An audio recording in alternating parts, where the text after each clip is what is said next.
సిబిసికి ఆహ్వానించిన చిన్నపిల్లలందరికీ కూడా సిబిసి శుభాలు. హలో హలో హలో ఒక చిన్న పెట్టక చెప్పేసి క్లోజ్ చేసేస్తాను, ఎందుకంటే నేను అంత పెద్దోళ్ళు కాదు, ఒక చిన్న కాదు. ఒక ఊర్లో తల్లిదండ్రులు ఉన్నారంట. హలో ఒక ఊర్లో తల్లిదండ్రులు ఉన్నారంట. వాళ్ళు చిన్నపిల్లలకు ఒక కథ చెప్తున్నారంట. ఏంటంటే అప్పుడులోగా ఇప్పుడు మన యేసురాజు గారు చెప్పినట్టు ఫోన్లకి ఎడిక్ట్ అయిపోయిన ప్రపంచం కాదు మనకు. ఇప్పుడు కూడా కాదు, మనమే ఇన్వాల్వ్ చేసుకుంటున్నాం దాన్ని. అలాగే అప్పుడు ఫోన్లో టీవీలు లేవు కాబట్టి కథలే ప్రపంచం కాబట్టి తల్లిదండ్రులు పిల్లలకి చెప్తుంది ఏంటి అంటే ఒక కథ రూపంలో, బాబు నేను ఇలాగా పని చేసుకుంటా బయటకు వెళ్ళిపోతాను కదా, తల్లిదండ్రులు పని చేసుకుంటాక బయటకు వెళ్ళిపోతాం కదా మేము, అప్పుడు మీరు ఆడుకునే ప్రదేశంలోనే ఉండాలి.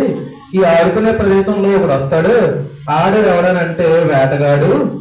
ఏంటండి వేటగాడు ఒకడు వస్తాడు అంటే ఈ కథను బట్టి మనం ఒకటి తెలుసుకోవాలి. ఈ తల్లిదండ్రులు ఎవరనంటే తల్లి పక్షి తండ్రి పక్షి. ఈ తల్లి తండ్రి పక్షులు చిన్నగా పుట్టిన ఆ పిట్ట పక్షులకి చెప్పేది ఏంటి అని అంటే, మీరు గూడులోనే ఉండండి, గూడు నుంచి బయటికి రావద్దు. ఒకవేళ బయటకు వచ్చినప్పటికి కూడా మీరు ఎలా ఉండాలి అని అంటే నియమించిన ప్లేస్ లోనే ఉండాలి అని అంటప్పటికి వేటగాడు వచ్చాడు. ఏంటండి వేటగాడు వచ్చేసాడు. వేటగాడు వచ్చినప్పుడు తల్లిదండ్రులు ఏం చెప్పారు, పెట్టలకి దాకోవాలి పారిపోవాలి అని చెప్పారు. వీళ్ళు ఏం చేస్తున్నారు, ఆ కథని కథ రూపంలోనే ఉంచేసుకొని ఆ వచ్చిన వేటగాడు గుర్తించక ఆ యొక్క చిన్నపిల్లల పెట్టలు అక్కడ ఉండడం వల్ల వేటగాడు ఏం చేస్తాడు, పట్టుకొని తీసుకెళ్ళిపోయాడు. అది వాడి చాయిస్. వేటగాడు మంచోడైతే బ్రతికిస్తాడు, లేదంటే అదే దాచుకుంటాడు, లేదంటే చంపేస్తాడు.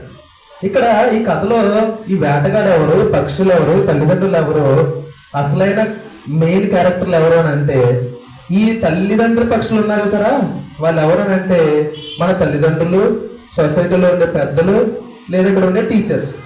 ఈ పుట్టిన పెట్టలు ఎవరైతే మీరే. వాళ్ళు చెప్పిన మాటలు మీరు కథ రూపంలోనే టైంపాస్ లానే వదిలేశారనుకోండి, అది టైంపాస్ లానే అయిపోద్ది అనమాట.